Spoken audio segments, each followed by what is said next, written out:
जननीं शारदां देवीं रामकृष्णं जगद्गुरुं पादपद्मे तयो श्रित्वा प्रणमामि मुहुर्मुहुः।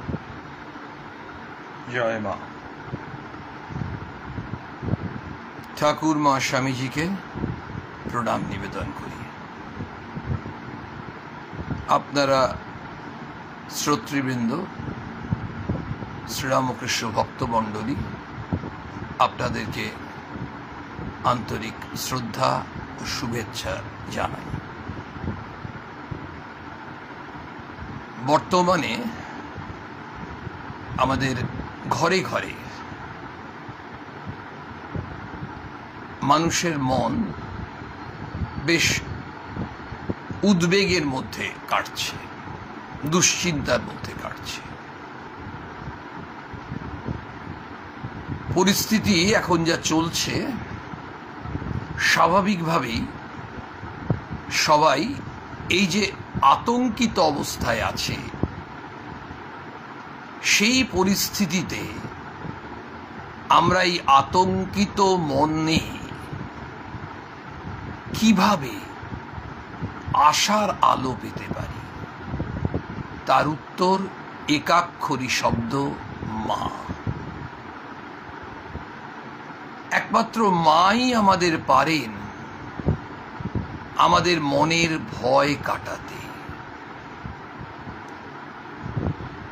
ईश्वरेर काछे आमरा निरंतर आमरा सबाई मिले जा जा नियम विधि सेगुलो मानार जेमन चेष्टा करछि बा करब, तेमनि सबाई मिले ऐकान्तिक मने ठाकुरेर काछे प्रार्थना जानाई। भगिनी निवेदिता बोलছেন एकान्त मने मायेर उपर निर्भरशील हও। যেমন ছোট্ট শিশু মায়ের কোলে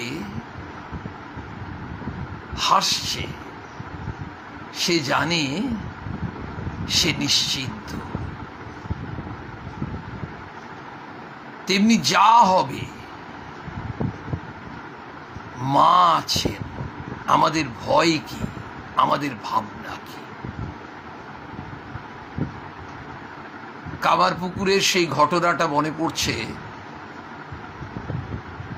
ঠাকুর একবার কামারপুকুরে জ্যৈষ্ঠ মাসে বিকেল বেলায় খুব বৃষ্টি হয়েছে, এত বৃষ্টি হয়েছে যে বাঁটগুলোতে জল উপচে পড়ছে। ঠাকুর একেবারে ওই এক হাঁটু জল কোন রকম ভাবে ওই মাঠ দিয়ে যাচ্ছেন ওই শৌচে। অনেকে তখন ওই জলে মাগুর মাছ উঠেছে, অনেকে লাঠি দিয়ে মারছে। একটা মাগুর মাছ ওই ঠাকুরের পায়ে পায়ে ঘুরছে।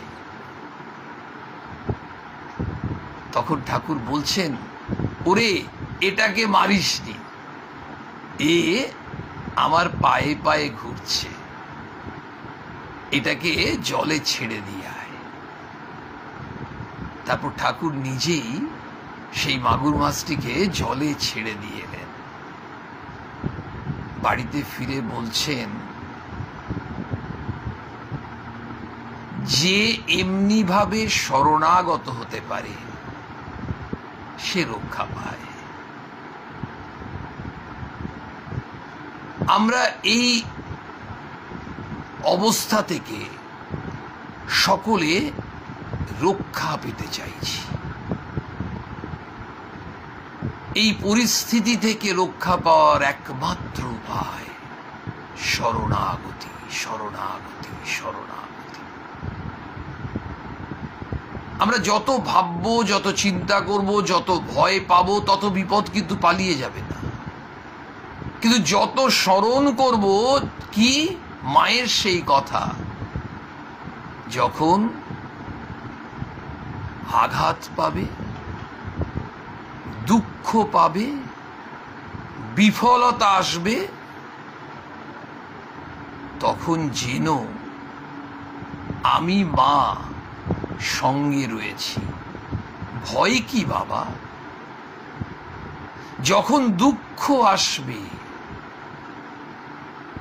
দুঃখ পাবে, আঘাত পাবে, বিফলতা আসবে। এখন তো মানুষের মন দুঃখে ভারাক্রান্ত। কত মানুষ বিভিন্ন দিক থেকে মানসিক যন্ত্রণায় ভুগছে। আমরা হাতে নাতে যদি ভাবি যে প্রমাণ চাই, তাহলে এটা ওদের নির্বুদ্ধিতা।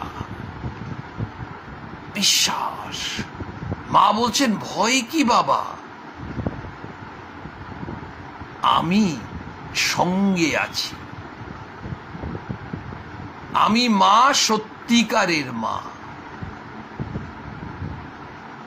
ঠিকই বলছেন আপনারা যে এই পরিস্থিতিতে এই যে ভিডিও, এই যে প্রসঙ্গগুলো আমরা শুনতে পাচ্ছি, এতে আমাদের কল্যাণ হচ্ছে। জীবনটা একঘেয়েমি চলে এসেছে। আমরা এই একঘেয়েমি জীবন, এই মনোটোনাস লাইফ থেকে বেরোতে চাইছি। তার জন্য আমাদের অন্য কিছু দরকার। কিন্তু এখন দেখুন, একটা সিনেমা দেখতে পর্যন্ত হয়তো অনেকের ভালো লাগছে না। খেলা চলছে, নিশ্চয়ই যারা ক্রিকেট প্রেমী তারা দেখছে, কিন্তু স্টিল ওই ক্রিকেট যেমন দেখছে, পাশাপাশি অন্য খবরও প্রতিও সেই মনোযোগ থাকছে। আমাদের ক্রিকেট দেখলে বা সিনেমা দেখলে হয়তো সাময়িক একটা বিনোদন হবে, কিন্তু দুশ্চিন্তা কাটবে কি? কিন্তু এই মায়ের কথা শুনলে দুশ্চিন্তা কাটে। আমরা ঠাকুরের একটি ঘটনা শুনলাম। ঠাকুর সেই বললেন, ওই মাগুর মাছটা যেভাবে ঠাকুরের পায়ের কাছে ঘুরে বেড়াচ্ছিল, একটি মাগুর মাছ, সেটিকে কিন্তু ভগবান রক্ষা করলেন। যে ওই ঈশ্বরের চরণটি ধরে থাকতে পারে, আপদে বিপদে, সুখে দুঃখে, সব সময়, তা সেই রক্ষা করার দায়িত্বটাই তো তার। বাচ্চা ছেলেটা মায়ের কোলে হাসছে, ও তো নিশ্চিন্ত, ও জানে আমি মায়ের কোলে আছি। আমরা বেশ কিছুদিন ধরে শ্রী মায়ের কথা থেকে প্রায়শই প্রসঙ্গ করে থাকি। কেন করে থাকি জানি না, একটাই উত্তর, মা করুণা করে সেটা করাচ্ছেন, এবং যেভাবে মা আমাদের করাবেন আমরা সেইভাবেই কিন্তু চলব। সারেন্ডার। আমরা কেন করছি, আমরা কোনো পরিকল্পনা করে করছি তা নয়। শুধু একটা জিনিস আমরা বুঝতে পারছি, ঠাকুরের কথা, মায়ের কথা, স্বামীজির কথা যখন শুনছি, ঈশ্বরীয় প্রসঙ্গ শুনছি, আমরা মনে শান্তি পাচ্ছি। সব থেকে বড় কথা, এই কথাগুলো শুনলে একটা মনে জোর পাই। মা কি বলছেন? মা বলছেন, বিধির সাধ্য নেই আমার সন্তানকে রসাতলে নিয়ে যায়। আমার সন্তান, বিধির সাধ্য নেই, আমরা ভুল পথে যাব না। মা কি বলছেন? মনে ভাববে আর কেউ না থাক, আমার একজন মা আছে। একেবারে নিরন্তর আমাদের মনে এইটা অনুরণিত হবে, ধ্বনিত হবে। তখন দেখা যাবে মা আছেন, আমাদের ভয় কি আছে, আমাদের দুশ্চিন্তার কি আছে, তিনি আমাদের রক্ষা করবেন। শুধু মায়ের কাছে আমাদের ওই কেঁদে কেঁদে প্রার্থনা, ব্যাকুল হয়ে প্রার্থনা। এবং কার জন্য প্রার্থনা? সকলের মঙ্গল প্রার্থনা, সকলের মঙ্গল প্রার্থনা। আমরা পবিত্র মনের কিনা তার যদি টেস্ট করতে হয়, তার অন্যতম টেস্ট হচ্ছে, যিনি পবিত্র মনের তিনি সকলের কল্যাণ প্রার্থনা করেন। একটা খাবারে নুন হয়েছে কি হয়নি টেস্ট করা যায়, কিন্তু আমার আপনার মন পবিত্র হচ্ছে কি না সেটা টেস্ট করার জন্য কোনো ল্যাবরেটরিতে গেলেও হবে না, আর নুন কম বেশি চেখে দেখব সেটাও নয়। তার অন্যতম লক্ষণ হচ্ছে পবিত্র মানুষ যে কাজটাই করে নিষ্ঠা ভরে, পূজা জ্ঞানে। পবিত্র মানুষ তিনি প্রার্থনা করেন, সকলের কল্যাণ প্রার্থনা করেন। আমরা পবিত্র মনের হতে পেরেছি পারিনি জানি না, কিন্তু একটা জিনিস, আমরা সকলের মঙ্গল প্রার্থনা করার অভ্যাস যদি করি, অভ্যাসের কথা ঠাকুর বলছেন, ভগবান শ্রীকৃষ্ণ বলছেন, অভ্যাস যদি করি তখন একটা জিনিস আমাদের লাভ, সবাই যদি এই প্রার্থনা করি সকলের মঙ্গল, তাহলে সত্যি সেই সকলের মঙ্গল দেখে ব্যক্তিগত মঙ্গলও তার মধ্যেই নিহিত আছে। মায়ের পদপ্রান্তে বসে, মায়ের পদপ্রান্তে বসে মায়ের সন্ন্যাসী সন্তানরা, গৃহী সন্তানরা মায়ের অমৃত বাণী শোনার সুযোগ যারা পেয়েছেন তারা ধন্য হয়ে গেছেন, তাদের জীবন ধন্য হয়ে গেছে।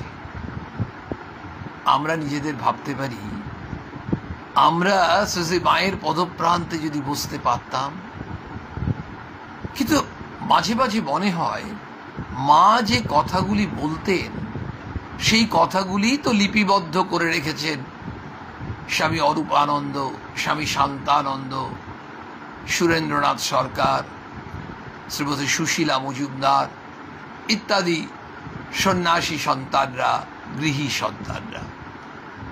আজকে সেই ধরনেরই একটি অংশ থেকে আমরা একটু পাঠ করে নেব, শুনে নেব। শ্রীমতী সুশীলা মজুমদার তিনি ঢাকা থেকে এসছেন। তিনি মায়ের কাছে এসেছেন, স্বামীকে নিয়ে, সন্তানকে নিয়ে, পুত্রকে নিয়ে এসেছেন মাকে দর্শন করতে। ভবানীপুর থেকে এসেছেন, তখন তারা ঢাকার মানুষ। তখন বলছেন, দেখি মা উপরের মাঝের ঘরে চৌকাঠের সামনে দাঁড়িয়ে কার সঙ্গে কথা বলছেন। প্রণাম করতেই বললেন, কোত্থেকে এলে মা? মা এত ধীরে ধীরে সবাইকে কথা বলতেন। ওই মা সেখানে সবসময় আমাদেরকে বলছেন না, বাবা সত্য, কিন্তু কাউকে অপ্রিয়ভাবে বলতে নেই, কারো মনে আঘাত দিতে নেই। আমরা দৈনন্দিন জীবনে কত মানুষকে আঘাত দিয়ে থাকি, তার হিসেব নিকেশই জানি না, কিন্তু একটা জিনিস আমাদের সবারই অনুভূতি হচ্ছে, সত্যি অনুভূতি হচ্ছে। দেখুন, আপনারা সবাই যাচাই করে দেখুন, আমরা যারা এই মায়ের কথা শুনে যাচ্ছি, শুধু শুনছি, শ্রবণ মঙ্গলম, মায়ের কথা পড়ছি, ভাবছি, আমাদের কথায়, আমাদের আচরণে একটা পরিবর্তন আসছে। আমরা তো সাধারণ জীব, আমাদের একদম র্যাডিক্যাল চেঞ্জ হঠাৎ করে চলে আসবে এটা আমাদের ভাবার দরকার নেই। কিন্তু সংসারে ঠিকই লিখছেন, মায়ের কথা আমাদের কাছে শান্তি বাড়ি। এই তো মায়ের কথা আমাদের মনে সাহস যোগায়, মায়ের কথা আমাদের মনে দুশ্চিন্তা কাটায়, মায়ের কথা আমাদের মনে শান্তি যোগায়, আনন্দ দেয়। আমরা আনন্দ চাই, শান্তি চাই, আমরা নির্ভয়ে থাকতে চাই। অভয় বাণী শোনাচ্ছেন মা। সেই মা সবাইকে একেবারে আদর করে ডেকে নিচ্ছেন। তখন মা বলছেন, কোত্থেকে এলে মা? যেন কতদিনের পরিচিত। এই হচ্ছেন মা। মা কিন্তু কখনো দেখেননি, তিনি প্রথমবার মায়ের কাছে এসেছেন। ওই যে আপন করে নেওয়ার যে মায়ের শক্তি, একজন সম্পূর্ণ অপরিচিত মানুষকেও মা এমন ভাবে ডেকে নিচ্ছেন, নিজের কাছে বসাচ্ছেন, আদর করছেন, খাওয়াচ্ছেন, যেন কত দিনের পরিচিত। স্বয়ং স্বামী বিবেকানন্দ যখন মার্গারেট এলিজাবেথ নোবেল এবং অন্যান্যদের নিয়ে এলেন, বিদেশিনীদের, তারা যখন মায়ের কাছে এসে বসলেন, স্বামীজি রীতিমতো চিন্তা করছেন যে মা অ্যাকসেপ্ট করবেন তো। মা যদি অ্যাকসেপ্ট করেন তাহলে তো কেল্লা ফতে, আর যদি মা তাদেরকে গ্রহণ না করেন তাহলে তো ফিরে যেতে হবে। স্বামীজির জীবনের যে উদ্দেশ্য, নিবেদিতাকে আনার, মার্গারেট নোবেলকে আনার, সেটাই তো ব্যর্থ হবে। তিনি তারপর যখন শুনলেন যা হলো, স্বামীজি লাফাতে শুরু করলেন। শশী মহারাজকে তার চিঠিতে লিখলেন সে আনন্দের অভিব্যক্তি। মা ওই বিদেশিনীদের কি করলেন? তদানীন্তন সমাজে বিদেশিনী, গ্রাম বাংলার মেয়ে আমাদের মা, মা তাদেরকে আদর করছেন, পাশে বসালেন, তাদেরকে খাওয়াচ্ছেন। ভাবা যায় মায়ের মধ্যে কোনো সংস্কার, কুসংস্কার তো নেই। মায়ের মধ্যে কোন রকম সংকীর্ণতা নেই, সম্পূর্ণটাই উদারতা। মায়ের মধ্যে কোথাও বর্জন নেই তো, গ্রহণীয়তা। কে ম্যাথর, কে সাপের খেলা দেখাচ্ছে, কে বাগদি, কে বামুন, কে হিন্দু, কে মুসলমান, তাতে মায়ের কি যায় আসে? একটাই পরিচয়, মা আর সন্তান। মা বলছেন, মা কি কখনো ভুলে যেতে পারে? আমাদের সংসার জীবনও তাই হয়। দেখবেন ছেলে মেয়েরা অনেক সময় মাকে ভুলে যাচ্ছে, মা বাবাকে ভুলে যাচ্ছে, কিন্তু মা কি কখনো ছেলেদের সন্তানের অমঙ্গল চাইতে পারে? মা কি কখনো ভুলতে পারে? মা ডাকছেন, কোত্থেকে এলে মা? যেন কতদিনের পরিচিত। বললাম ঢাকায় আমাদের বাড়ি। কথা শেষ হতে না হতেই এবার গোলাপ মা এসছেন দুজনকে নিয়ে, মানে এসে মাকে বলছেন, তখনও নিয়ে আসেননি, একজন রামবাবু, একজন নিতাই বাবু, তাদের পরিচয় বলছি। তখন কপিল মহারাজ আমাকে ডেকে বললেন, ওই সুশীলা দেবীকে, আপনি একটু সরে থাকুন, বলরাম বাবুর ছেলে, বলরাম বোসের ছেলে রামবাবু, ও ভাইপো এসেছে, তাদের সঙ্গে মায়ের কথাবার্তা হলে আপনি যা বলতে হয় বলবেন। তখন, কারণ তারা তো পুরুষ ভক্ত, তারপর তাদের কোনো গোপন কথা, হয়তো যদি ব্যক্তিগত কথা বলার থাকে তারা বলতে পারেন। এমন হয়েছে জানেন তো, একটা ঘটনা বলি আপনাদের সঙ্গে, শেয়ার করে নি। মায়েরই এক সন্তান বলছেন, একবার কি হয়েছে, দুজন ভদ্রমহিলা এসেছেন, তারা এসে মায়ের কাছে কিছু বলার চেষ্টা করছেন। মা বুঝতে পেরেছেন।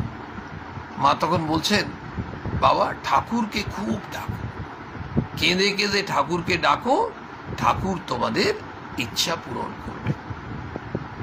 তারপরে তিনি বলছেন যে আসলে ওই দুজনই তারা এসেছিলেন তাদের সন্তান পাবার আকাঙ্ক্ষা নিয়ে। তার কয়েক মাস পরে তারা আবার এসেছেন, তারা তখন সন্তান সম্ভবা হয়েছে। একটা কথা আমরা বারবার মা আমাদের বলছেন, ঠাকুরকে ডাকো, আমি তো রইল। আমরা শুধু একেবারে আমাদের যে চাইছি, আমরা যেটা আকুতি নিয়ে চাইছি, আমাদের যেটা প্রয়োজন, আমাদের শুধু জানাতে হবে। প্রশ্ন উঠতে পারে, আমাদের জানাতে হবে কেন? ভগবান তো অন্তর্যামী, মা তো অন্তর্যামিনী, মা তো সব জানে, ঠাকুর তো সব জানে। একটা জিনিস ঠিক, তারা সব জানে কোনটা আমাদের মঙ্গলকর, কোনটা আমাদের মঙ্গলকর নয়। সেই জন্য আমরা জানাবো, সাধারণ মানুষ হিসেবে আমাদের যা ইচ্ছা তাই জানাবো। স্যাংশনড হবে সেটাই যেটা আমাদের জন্য কল্যাণকর। সেটা বুঝবেন কে? স্বয়ং ঈশ্বর। বুঝতে পারবো না কারা? আমরা সাধারণ জীব। আমরা জানি না কোনটা আমাদের জন্য মঙ্গল, কোনটা অমঙ্গল। বিশ্বাস। এই যে এখন যে চরম পরিস্থিতি চলছে, এই পরিস্থিতিতে আরো বেশি করে বিশ্বাস রাখতে হবে, এবং যত বেশি বিশ্বাস রাখবো দেখতে পাবেন আমাদের প্রত্যেকেরই ভয় তত কম হবে। কারণ কোথাও একটা আমরা কিন্তু নিজেকে সঁপে দিয়েছি, সারেন্ডার করেছি। আর এটা ঘটনা আজকে বর্তমান যে রোগটা নিয়ে মানুষ এত উদ্বিগ্ন অবস্থায় আছে। গতকাল এক ভদ্রলোক ফোন করেছেন, বলছেন যে তার স্ত্রী অসুস্থ, ডাক্তারবাবুকে দেখাতে গেছে, ডাক্তারবাবু ডেকে ডেকে বলেছেন যে তেমন কিছু হয়নি, সমস্যাটা ওই উদ্বেগ থেকে হচ্ছে এবং তার জন্য অন্যান্য ব্যাধিগুলো এসে আক্রমণ করছে। কিন্তু আমরা বললেই, ডাক্তারবাবু বললেন, আমাদের দুশ্চিন্তা চলে গেল, ভ্যানিশ করে যাবে। Is it possible? ডাক্তারবাবু ভালো ডাক্তার হতে পারেন, he is a human being, কিন্তু যিনি আমাদেরকে অভয় দিচ্ছেন তিনি আমাদের মা। পাতানো মা নন, মা বলছেন আমি সত্যিকারের মা। শুধু আমাদের ওই একেবারে বিশ্বাস বিশ্বাস বিশ্বাস আর প্রার্থনা প্রার্থনা প্রার্থনা। যত বেশি করব তত বেশি করে দেখা যাবে আমাদের মনের মধ্যে যে কত রকম উদ্ভট দুশ্চিন্তাগুলো আসে, শুধু বর্তমান পরিস্থিতি নয়, যে কোনো পরিস্থিতিতে, সেগুলো কাটতে বাধ্য। তার জন্য ধৈর্য ধরতে হবে। সেই জন্য মা বলছেন যে মায়ের কাছে যখন ওই সন্তান সম্ভবা তার পরে হলেন, তারা এলেন, মা তখন বললেন ঠাকুরকে ডাকো, কেঁদে কেঁদে বলো তোমাদের কি প্রয়োজন। সঙ্গে সঙ্গে দেখা যাচ্ছে সেই সমাধান চলে আসছে। নিতাইবাবু মার সামনে এসে দাঁড়ালেন, তার সঙ্গে কথা বলায় মা দুটো রসগোল্লা আমার হাতে দিয়ে পাশেই ঠাকুর ঘরে গিয়ে রামবাবুর সঙ্গে দেখা করতে গেলেন। দুটো রসগোল্লা মা সুশীলা দেবীর হাতে দিলেন। আমি রসগোল্লা দুটো হাতে নিয়ে বসে থাকলাম। আমরা দেখি মা কি বলছেন তাতে। রামবাবুর সঙ্গে কথাবার্তা শেষ হয়ে গেলে মা আমাকে ঠাকুর ঘরে ডাকলেন, বললেন খাওনি কেন? প্রসাদ খেয়ে ফেলো। মানে তিনি হয়তো ভাবছেন মা আসুন, তারপর আমি গ্রহণ করব। মা এসে বলছেন খাওনি কেন? খেয়ে নাও, খেয়ে নাও, এটা তো প্রসাদ, মা দিয়েছেন প্রসাদ। একজন স্ত্রী ভক্ত এসে বললেন সব মিষ্টিগুলো সকলকে খাইয়ে দিলে মা আমরা খাবো কি? অনেক সময় এগুলো কিন্তু দেখবেন স্থান কাল পাত্র। অনেক সময় আমরা জানি না কোথায় কখন কি কথা বলতে হয়। মা স্কুল কলেজ বিশ্ববিদ্যালয়ের ডিগ্রিগুলো করেছেন কি? করেননি, কিন্তু মা শিখিয়ে দিচ্ছেন কখন কি কথা বলতে হয়। এবং সেই জন্যই মা ওই সংসারে থাকার ওই মন্ত্রটি ঠাকুর মা আমাদের বারবার শুনিয়ে দিচ্ছে, যখন যেমন তখন তেমন, যেখানে যেমন সেখানে তেমন। এই যে মন্ত্রটা শেখাচ্ছেন, যাকে যেমন তাকে তেমন। দেখবেন অনেক সময় অনেক মা বাবারা, মাঝে মধ্যে গল্প তো হয়, আপনারা আমাদের সব গল্পগুজব হয়, তো বলছে যে হয়তো ছেলে ভালো ইঞ্জিনিয়ার, তার সংসার হয়েছে, সে হয়তো ব্যাঙ্গালোরে আছে, ছেলে বৌমা কি তার সন্তান। ছেলের বাবা মা, তাদের বয়স হয়েছে হয়তো 70, 72, 68, তারা সব গেছেন, তারা মা বাবা গেছেন কেন না ছেলের পরিবারে, ছেলের সংসারে 1-2 মাস থাকবেন, অনেকেই করে থাকে। কিন্তু বলছেন, সেই ছেলের মা বলছেন ঘরে আমি ঠাকুর ঘরে বসে এই ঠাকুরকে গান শোনাই, কি নিজের মতো যেমন ইচ্ছা করি, এখানে তো সেটা পারছি না বলেই বলছেন। ওই জন্যই ঠাকুর মা বলেছেন এই মন্ত্রের কথা। দেখুন, যেখানে যেমন সেখানে তেমন।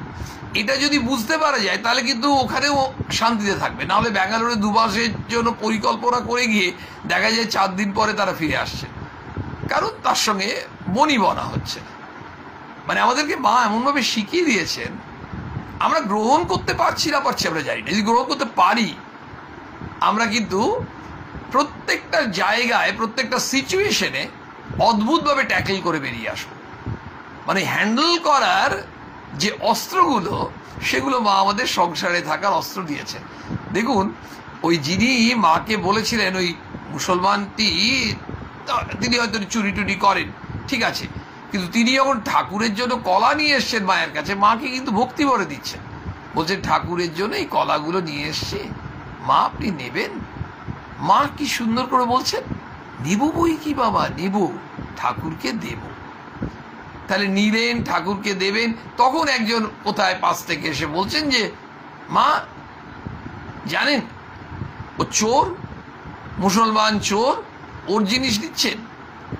মা কিন্তু ওকে মুড়ি গুড় এসব খাইয়ে টাইয়ে ফেরত পাঠিয়ে দিলেন। তারপর মা তাকে বলছেন, কে ভালো কে মন্দ আমি জানি, মন্দকে কিভাবে ভালো করতে হয় সেটাই হচ্ছে আসল কাজ। তেমনি দেখুন, এই একজন এসে বলছেন কি না, কি বললেন না, বলছে যে একজন এসে বলছেন, সব মিষ্টিগুলো সকলকে খাইয়ে দিলে মা, আমরা খাবো কি? হয়তো ওটা তখন না বললেও চলতো। আমি তো সংকুচিত, কারণ সুশীলা দেবী ভাবছেন, এই বাবা অনেকে পায়নি, তার হাতে রসগোল্লা দুটো আছে, কারণ তখনও আমার হাতে 2টো রসগোল্লা আছে। বললাম আপনি এই 2টি খান। ওই যে স্ত্রী ভক্ত এসছেন তাকে বলছেন, তিনি বললেন, না মা তোমাকে কিছু বলিনি, তোমারটা নেব কেন? আরে না বললেও তো তার খারাপ লাগছে। মা তাকে বললেন, ও এসব বলো না, ভক্তদের মনে কষ্ট হবে। তাকে মা বলছেন, এসব বলো না, ভক্তদের মনে কষ্ট হবে। লক্ষ্য করতে হবে মায়ের বাক্যটা। মা আমাদেরকে বলছেন, বাবা সত্যটা না বলবে, সত্য তো বলবে, কিন্তু অপ্রিয় করে, কাউকে মনে কষ্ট দিয়ে বলো না। মনে কষ্ট পাক কেউ, এটা মা চাইছেন না। কাউকে মনে আঘাত দিই, সেটা মা চাইছেন না, কিন্তু আমরা পারি না, আমাদের স্বভাব হয়ে গেছে। সেইটাই এই রিপিটেডলি যদি আমরা মাতৃ প্রসঙ্গ, মাতৃ অনুধ্যান, মায়ের কথা চিন্তন করি, করতে করতে আমাদের স্বভাবও, ওই স্বভাব যায় না বলে এ কথাটা ভুল হয়ে যাবে, স্বভাব পরিবর্তন হবে। আমরা কথাটা জানি স্বভাব যায় না বলে, কিন্তু স্বভাবের পরিবর্তন হয় বই কি, নিশ্চয়ই হয়। তার জন্য আমাদের চেষ্টা করতে হবে, এটা একটা সাধনা, প্র্যাকটিস। তো মা বলছেন, ভক্তদের কষ্ট হবে, বহু লোক 2টো করেও কুলোয়নি। ওরা 7 সমুদ্র 13 নদী পেরিয়ে এসছে গো, ওই সেই ঢাকা থেকে এসছেন।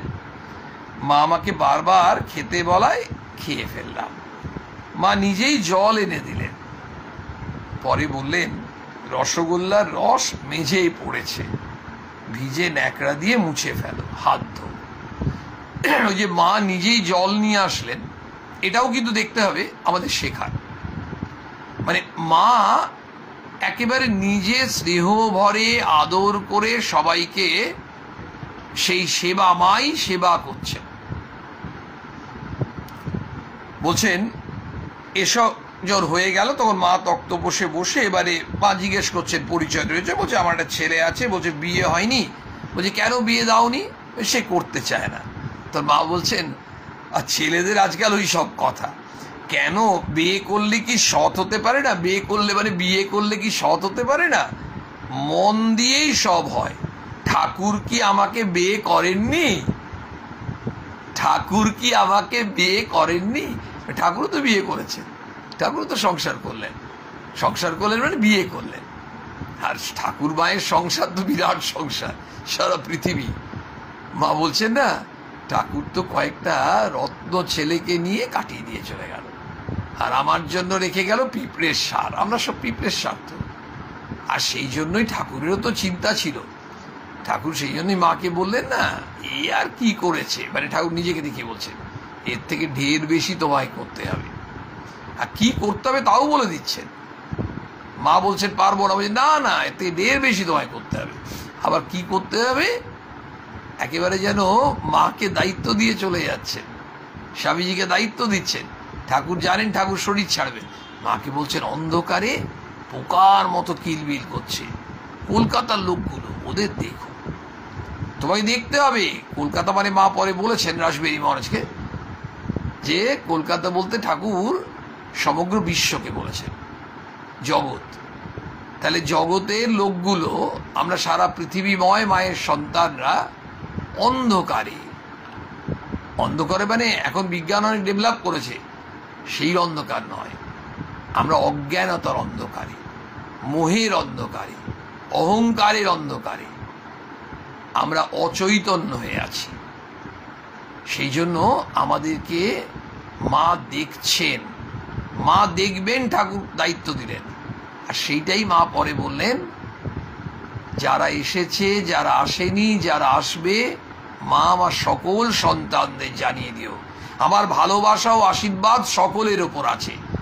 ঠিক ধরেছেন, আমরা তখন আসিনি মা যখন এই কথা বলেছেন, কিন্তু আমরা এসেছি তো, যারা আসবে আমরা সেই দলে। মা বলছেন মায়ের আশীর্বাদ আমাদের ওপর আছে, আমাদের ভয়টা কোথায়? আমরা মাঝে মাঝে অযথা দুশ্চিন্তায় পড়ে যাচ্ছি। যখন আমরা বেশি দুশ্চিন্তা হচ্ছে না, এক কাজ করব, যে কোনো মায়ের একটা বই নিয়ে একটু পড়ব, মায়ের দিকে একটু তাকিয়ে থাকবো, দেখা যাবে অদ্ভুতভাবে কোথায় যেন কিছুক্ষণের জন্য ওইগুলো পালিয়ে গেল যেগুলো এসেছিল। ওই যারা এসেছিল আমাদেরকে বিরক্ত করতে। স্বামীজির একটা কথা আছে, খুব সুন্দর কথা। তো স্বামীজির সব কথাই সুন্দর কথা তা নয়, মানে বলতে চাইছি এ খুব আমাদের এক্ষেত্রে খুব প্রযোজ্য কথা। দেখুন, স্বামীজি বলছেন যে দেখো তুমি ঘরে আছো, বাড়িতে আছি আমরা, সব ঠিক আছে।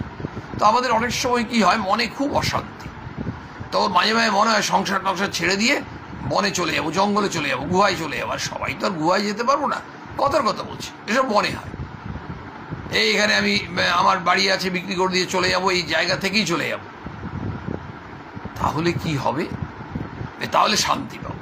স্বামীজি বলছেন তুমি যদি বনে গুহায় চলে গেলে, গিয়ে দেখলে আরে অদ্ভুত ব্যাপার, তোমার কে সব বিভিন্ন রকম শত্রুরা আক্রমণ করছে, যেন গোটা কুড়ি শয়তান তোমাকে আক্রমণ করছে। এই শয়তানগুলো কোত্থেকে এলো জঙ্গলে গুহায়? দেখলে ওরা কোথাও নেই, ওরা তোমার মনের মধ্যেই আছে।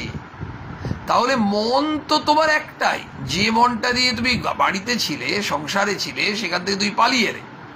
কিন্তু মনটাকে যে ডিস্টার্ব করছে যারা, মানে ওই অশান্তির কারণগুলো, তারা তো গুহাতেও আছে, ওরা তো কোথাও যায়নি। তুমি যে সংসারের সব ধন সম্পত্তি, বিচারা, ঘর সব ছেড়ে দিয়ে চলে এলে, বাগান সব ছেড়ে দিয়ে চলে এলে, কিন্তু ওই মানসিক অশান্তির যে কারণ সেগুলো তো এখানেও আছে।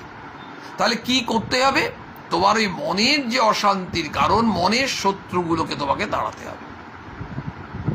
সেই জন্য ওইটার জন্য আমাদের বেশি করে প্রয়োজন এই শান্তির কথা শোনা, আনন্দের কথা শোনা। তো মা বলছেন ঠাকুর কি আমাকে বিয়ে করেননি? তা বলছে ছেলে দীক্ষা নিয়েছে। তখন তিনি বলছেন হ্যাঁ আপনারই তো ছেলে। মা বলছেন হ্যাঁ হ্যাঁ, তবে বিয়ে করবে না কেন? আচ্ছা আমি বলে দেব।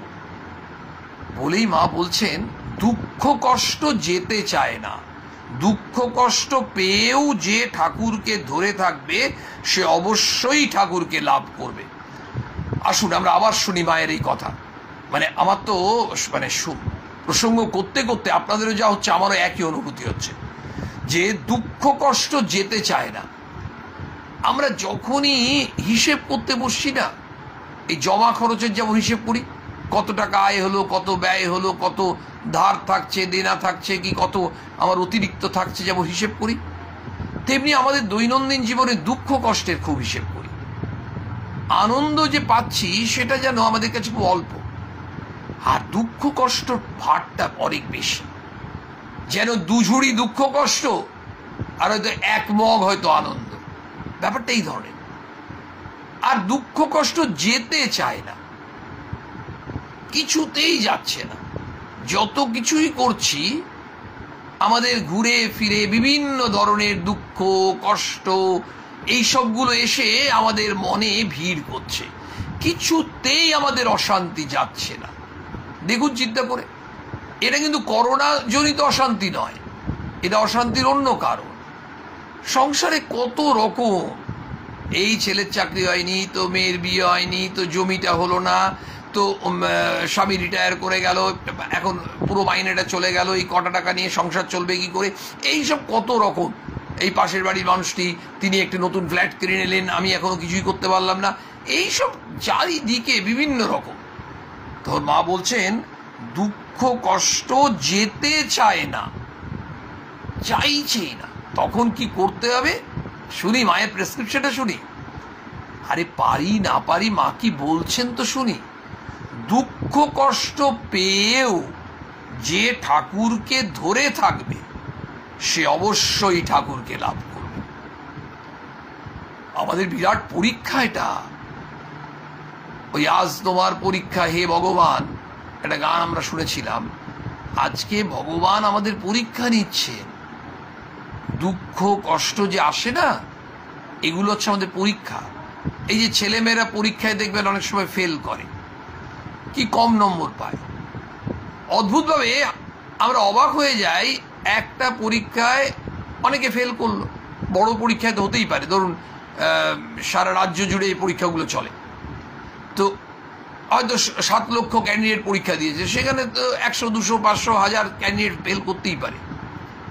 কিন্তু যারা ফেল করলো তাদের মধ্যে কয়েকজন চ্যালেঞ্জ নিয়ে নেয়, এর পরের বার আমি ভালো করে ছাড়বই, ফেল করেছি দেখি তো আমার মধ্যে কম ক্ষমতা আছে, জেদ চেপে গেল।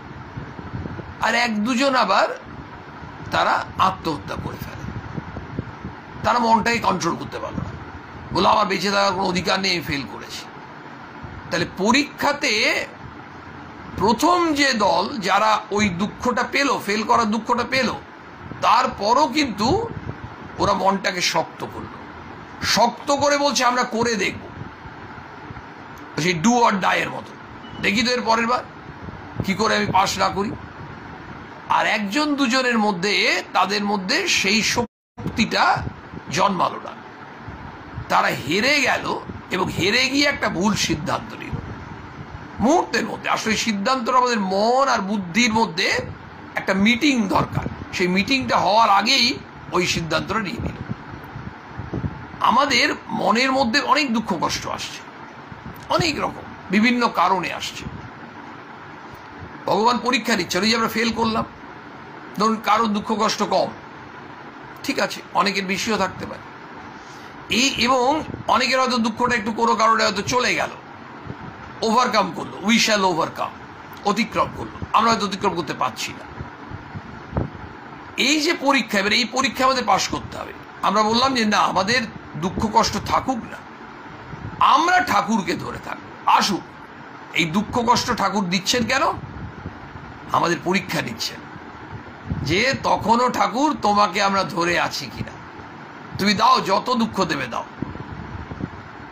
সেই নরেন্দ্রনাথ দত্ত, স্বামী বিবেকানন্দ ছোটবেলায় গল্পটা আপনারা জানেন, সে ভূগোলের ক্লাস, তখন ছোট্ট ছেলে, সে ঠিক উত্তর দিচ্ছে, মাস্টারমশাই সমানে মেরে যাচ্ছে, বেদ দিয়ে মেরে যাচ্ছে, আর সে বলছে আমি ঠিক বলেছি, আমি যেটা বলেছি উত্তরটা সঠিক। এতবার মার খেলেন কিন্তু তিনি ওখান থেকে নড়লেন না। কত মারবেন, মারুন না, মারুন না। এসে মায়ের কাছে কেঁদে কেঁদে বলছে, মা ভুবনেশ্বরী দেবী বলছেন তুমি ঠিক করেছ বাবা, জীবনে যদি তুমি জানো যে ওটা ঠিক সত্য, তাহলে তার জন্য যা শাস্তি পেতে হয় পাবে, কিন্তু সত্যি থেকে কখনো বিচ্যুত হলো না। পরে শ্রীরামকৃষ্ণের কাছে স্বামী শুনলেন সত্যই কলিযুগের তপস্যা। তাহলে ওই যে স্টিক করে থাকা, দুঃখ দেবে ভগবান, তুমি দাও না দুঃখ, মানে ভক্ত ভগবানের খেলা চলছে। এই অবস্থায় কিন্তু আমি তোমাকে ছাড়বো না। ওই যে মাগুর মাছটা কিছুতেই এদিক ওদিক যাচ্ছে না, ওই ঠাকুরের পায়ে পায়ে ঘুরছে, শরণাগত। ঠাকুর কি বললেন? যে এমনি ভাবে শরণাগত হতে পারে তাকে ঈশ্বর রক্ষা করেন। তো আমাদের পরীক্ষায় আমরা আস্তে আস্তে অনেকে দেখবেন ফেল করে যাব, অনেকে পাশ করছে। যারা পাশ করছেন, মা সেটা বললেন, যারা পাশ করছেন কথাটা মা না বলে কি বলেন? দুঃখ কষ্ট পেয়েও যে ঠাকুরকে ধরে থাকবে, একেবারে তোমাকে আমি ছাড়বো না। তো আমি জানি না, আমি জানি তুমি হচ্ছে মঙ্গলময়, তুমি হচ্ছে সর্বশক্তিমান, আমি তোমার চরণ যুগল ধরে বসে থাকব। সে অবশ্যই ঠাকুরকে লাভ করবে। মা বলছেন ভগবান লাভ করবে, তোমার কি ইচ্ছা তাই বলো তো। তখন তিনি বলছেন, মা কিসে তার মঙ্গল হবে তা তো আমি বুঝতে পারি না, আপনি ওর মঙ্গল অমঙ্গল জানেন, সুতরাং আপনি যা বলবেন তাই হবে, আমার অন্য মত নেই। কি সুন্দর সারেন্ডার করছেন ভক্ত। বলছেন ওর কিসে মঙ্গল হবে তা তো আমি বুঝতে পারি না, আমরা এইটুকুই বুঝতে পারছি না সাধারণ জীব, আমাদের কিসে মঙ্গল কিসে কল্যাণ আমরা কিচ্ছু জানি না। অথচ আমাদের অদ্ভুত একটা আমরা বুদ্ধিমান বুদ্ধিমতী, আমাদের এত সব কোয়ালিটিস আছে, আমরা বুঝবো না কোনটা ভালো কোনটা খারাপ। এইটাই হচ্ছে আমাদের সর্বনাশের কারণ। ওই যে ভক্ত মাকে বলছেন কিসে তার মঙ্গল হবে তা তো আমি বুঝতে পারি না, আপনি ওর মঙ্গল অমঙ্গল জানেন, সুতরাং আপনি যা বলবেন তাই হবে, আমার অন্য মত নেই। আমরা মাকে বলি না, বলা অভ্যেস করি, মা ওর কিসে কল্যাণ হবে, ওর মানে আমার সন্তানের হোক, আমার পরিবারের মানুষের হোক, আমাদের যে কোনো মানুষের হোক, মা আমাদের কল্যাণ কিসে হবে আমরা জানি না, তুমি আমাদের পথ দেখাও, তুমি বলো কি করতে হবে, তুমি যা করবে যা বলবে সেটাই তো আমাদের মঙ্গল। কারণ মা তো সন্তানের মঙ্গল বই অমঙ্গল চাইবেন না। শুধু সারেন্ডার, সমর্পণ, শরণাগতি। আসুন আমরা সকলে মায়ের পদপ্রান্তেই বসে আছি, মায়ের চরণ ধরে আমরা প্রার্থনা করি, মা আমাদের ভক্তি দাও, বিশ্বাস দাও, শরণাগতি দাও মা, আর সকলের সর্বাঙ্গীন মঙ্গল হোক, এই প্রার্থনা জানিয়ে আজকের নিবেদন শেষ করি। জয় মা।